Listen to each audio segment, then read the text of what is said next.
Hello friends, इस video में हम मोरल पुलिस का क्वेश्चन है जो लास्ट वीडियो में मैंने लिया था। और लास्ट वीडियो में मैंने आपको बताया था कि हम लोग स्ट्रिंग कांस्टेंट की मेथड से किस तरह से m1 और m2 के एक्सेलरेशन के बीच में रिलेशन निकालेंगे। तो ये वीडियो देखने से पहले प्लीज वीडियो नंबर 10 जरूर देखिए। लॉज ऑफ मोशन का ये वीडियो नंबर 11 है, तो वीडियो 10 देखिए, उसमें सेम सम है। मैंने थोड़ा सा सॉल्व किया था और मैंने तब वर्चुअल वर्क का मेथड लिया था। इस मेथड में मैं आपको बताऊंगा इस वीडियो में कि स्ट्रिंग कांस्टेंट की मदद से किस तरह से m1 m2 के एक्सेलरेशन के बीच में हम रिलेशन निकालेंगे। तो चलिए स्टार्ट करते हैं। सबसे पहले तो हमें रोप्स के बीच में टेंशन निकालना होगा। तो मैं सोचूंगा कि अब इसको नीचे खींचेगी तो ये इस पुली को नीचे खींचेगा विद द फोर्स T, तो पुली इसको पुल बैक करेगी विद द फोर्स T। तो पहला क्या हुआ कि अर्थ ने इसको नीचे खींचा विद द सर्टेन फोर्स, तो ये पुली P1 को नीचे खींचेगा, पुलिस को पुल बैक करेगी। और इसको नीचे खींचेगी तो ये खींचेगा टी डैश फोर्स से। नाउ सी, ये एक स्ट्रिंग है मेरे पास, ये पूरी एक स्ट्रिंग है, ये पूरी एक स्ट्रिंग है और ये स्ट्रिंग डिफरेंट है। सेम रोप में टेंशन सेम रहेगा अगर वो मासलेस है, तो हमारे पास सारी स्ट्रिंग्स मासलेस रहेंगी इस समय, इसलिए इस पूरी रस्सी में टेंशन टी रहेगा हर पॉइंट पे, लेकिन ये डिफरेंट है तो यहाँ पे टेंशन टी डैश। तो अर्थ ने खींचा इसको, इसने पुली को खींचा टी डैश फोर्स से, तो ये पुली भी इसको ऊपर खींचेगी with the force T dash. औरत ने इसको खींचा, इसने पुली को खींचा, पुली इसको खींचेगी with the tension T. Tension same रहेगा बिकॉज रोप सेम है, तो ये पुली इसको ऊपर खींचेगी with the force T. m1 इसको खींचा, इसने इसको खींचा, ये इसको खींचेगी विद द फोर्स टी, तो यहां पे फोर्स टी रिएक्शन फोर्स।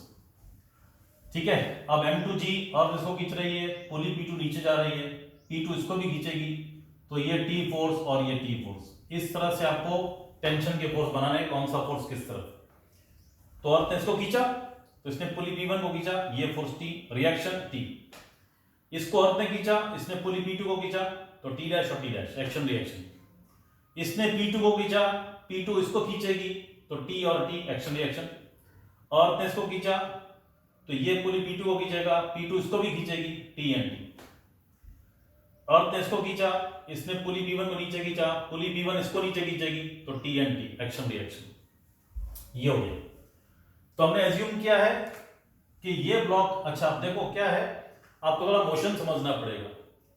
ये मैं सोच सकता हूं कि शायद m2 अगर नीचे जाएगा तो पुली P2 साथ में नीचे जाएगी, तो पुली P2 इस स्ट्रिंग को खींचेगी अपने साथ नीचे जाते समय, तो ये स्ट्रिंग ऊपर खींचेगी, तो पुली P1 ऊपर जाएगी और m1 भी साथ में ऊपर जाएगा, ऐसा हम सोच सकते हैं। तो मैं एक रफ एस्टिमेट लगा रहा हूं कि अगर m2 नीचे गया तो वो पुली P2 को नीचे खींचेगा, P2 ये दोनों रस्सियों को खींचेगी, लेंथ बढ़ती जाएगी, तो ये लेंथ बढ़ेगी, ये भी लेंथ बढ़ेगी, ये लेंथ बढ़ने से ये कम हो जाएगी तो P1 ऊपर जाएगा, ये लेंथ इंक्रीज होगी तो ये लेंथ डिक्रीज होगी तो m1 भी ऊपर जाएगा।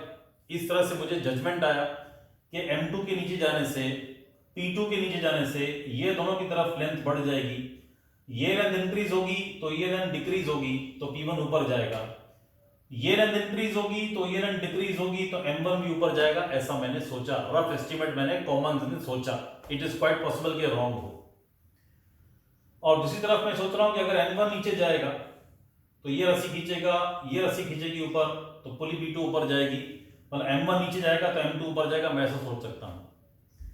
तो any one thing, either m2 goes down, m1 goes up, और m1 comes down and m2 goes up, any one thing we can do। तो यहां पर मैंने सोच लिया कि सपोजिंग ये नीचे जा रहा है A2 से, ये ऊपर जा रहा है A1 से, और ये ऊपर जा रहा है AP1 से।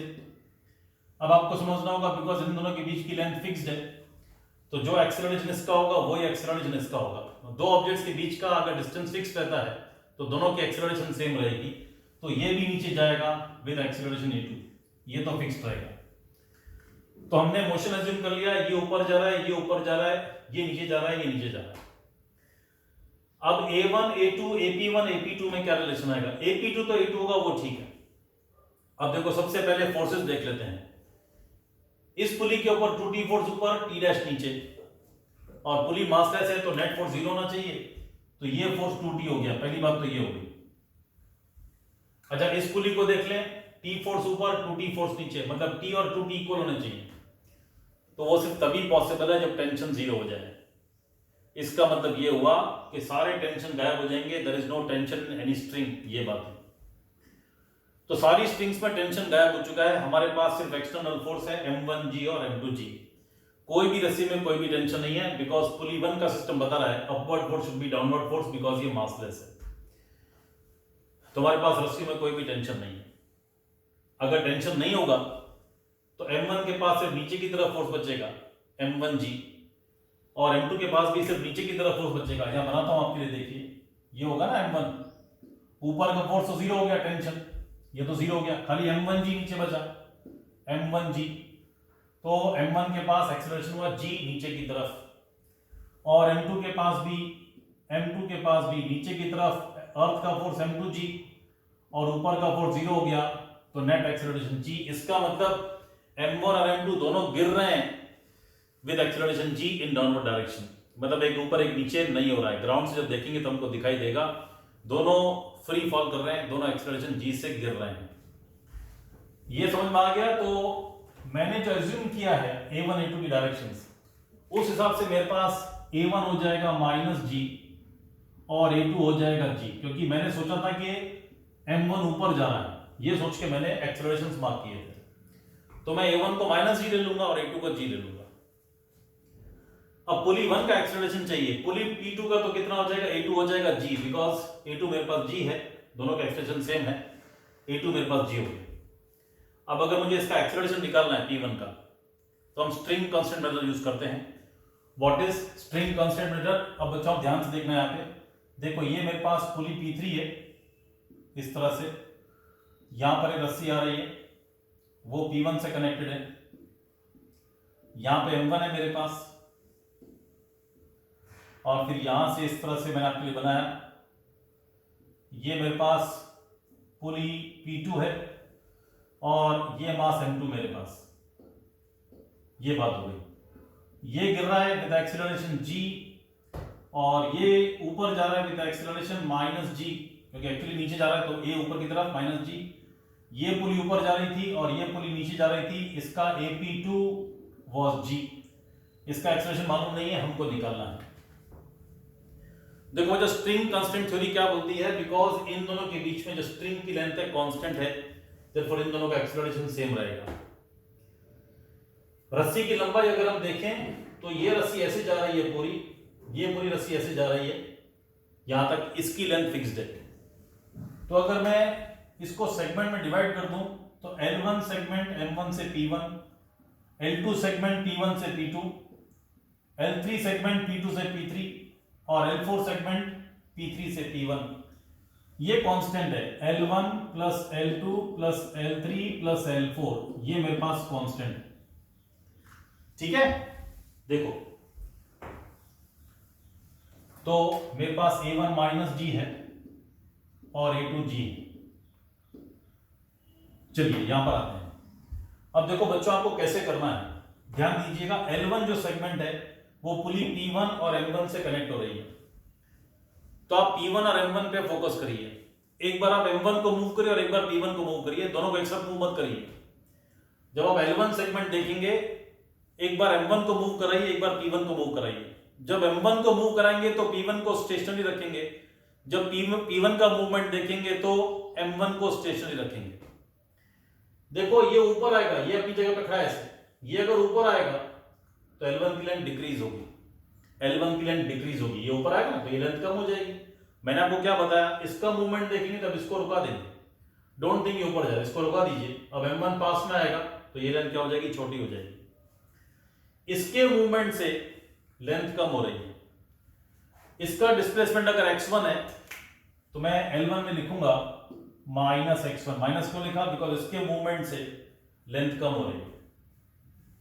P1 को देखिए, P1 ऊपर जा रहा है, अब इसको रुका दीजिए। P1 ऊपर जाएगा तो ये लेंथ इंक्रीज होगी, तो मैं लिखूंगा +xp2, क्योंकि इसके xp1 सॉरी, क्योंकि पुली 1 के मूवमेंट से ये लेंथ क्या होगी, इंक्रीज होगी। मैंने आपको बताया जब P1 देखेंगे तो M1 को मूव नहीं कराएंगे, M1 को स्टेशनरी मान लेंगे।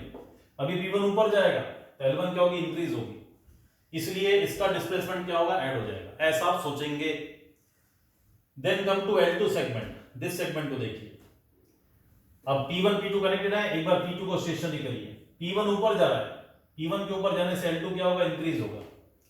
तो मैं लिखूंगा plus XP1 plus XP1 because P1 के मूवमेंट से L2 इंक्रीज होगा। P2 नीचे जा रहा है, P2 के नीचे जाने से P1 को खड़ा कर देंगे, L2 की लेंथ इंक्रीज होगी, तो मैं लिखूंगा plus XP2 plus XP2 because इसके नीचे जाने से ये लेंथ इंक्रीज होगी। अच्छा, तब मैं P1 का मूवमेंट नहीं देखूंगा, बार बार आपको बोल रहा हूं मैं, एक ऑब्जेक्ट को देखिए कि टाइम पे। L3 की बात करते हैं, L3 इससे और इससे कनेक्टेड है, ये तो मूव ही नहीं कर रहा है, तो इससे लेंथ पे कोई फर्क नहीं पड़ेगा, लेकिन इसके नीचे जाने से ये नीचे जा रहा है, L3 इंक्रीज होगा, मैं लिखूंगा प्लस XP2। L4 ये सेगमेंट इससे और इससे कनेक्टेड है, ये स्टेशनरी है, तो जो पहले वाली पुली है, फिक्स्ड पुली है, उसका मूवमेंट नहीं हो रहा है, तो इससे कोई भी फर्क नहीं पड़ेगा L4 पे। लेकिन P1 ऊपर आ रहा है तो L4 कम होगी, तो L4 में मैं लिखूंगा plus minus XP1 is equal to K, ये कांस्टेंट। तो देखिए मेरे पास हुआ minus X1 XP1 minus XP1, देखो ये कैंसिल हो जाएगा, तो minus X1 plus XP1 plus 2XP2 ये मेरे पास कांस्टेंट हो गया। टेक डेरिवेटिव, तो minus V1 plus VP1 plus 2VP2 is equal to 0 हो गया। Again take derivative, minus A1 plus AP1 plus 2AP2 is equal to 0। A1 मेरे पास कितना है, माइनस G, तो this will become G। AP1 मुझे निकालना है, एक्सीलरेशन ऑफ पुली 1, 2AP2 पुली 2 का एक्सीलरेशन G है, तो ये हो गया 2G इज इक्वल टू 0। तो AP1 आ गया माइनस 3G। तो हम सोच रहे थे पुली ऊपर जा रही है, पुली ऊपर नहीं जा रही है, पुली नीचे आ रही है विद एक्सीलरेशन ऑफ 3G, ये बात हो रही है। तो इस तरह से स्ट्रिंग कंस्ट्रेंट मेथड से किस तरह से हमने पुली 1 का एक्सीलरेशन निकाला, ये मैंने आपको बताया, और इसको कैसे यूज करना है ये मैंने आपको समझाया। पहले सारे सेगमेंट्स लिख लीजिए, उनका टोटल कांस्टेंट कर लीजिए, फिर L1 L2 L3 L4 को कैसे डील करना है वो मैंने आपको समझाया। दो ऑब्जेक्ट्स देखिए, L1 connecting this and this, इसके मूवमेंट से क्या होगा, लेंथ डिक्रीज होगी तो माइनस, इसके मूवमेंट से लेंथ इंक्रीज होगी तो प्लस, ऐसे आपको सोचना है। जिस ऑब्जेक्ट के मूवमेंट से लेंथ इंक्रीज हो वो प्लस कर देना है, जिस ऑब्जेक्ट के मूवमेंट से लेंथ डिक्रीज हो उसको क्या करना है, माइनस कर देना है। ये रिलेशन आ जाएगा, फिर डायरेक्टर ले लीजिए, v में रिलेशन आ जाएगा, और डायरेक्टर लीजिए, एक्सीलरेशन में रिलेशन आ जाएगा, ये बात हो जाएगी।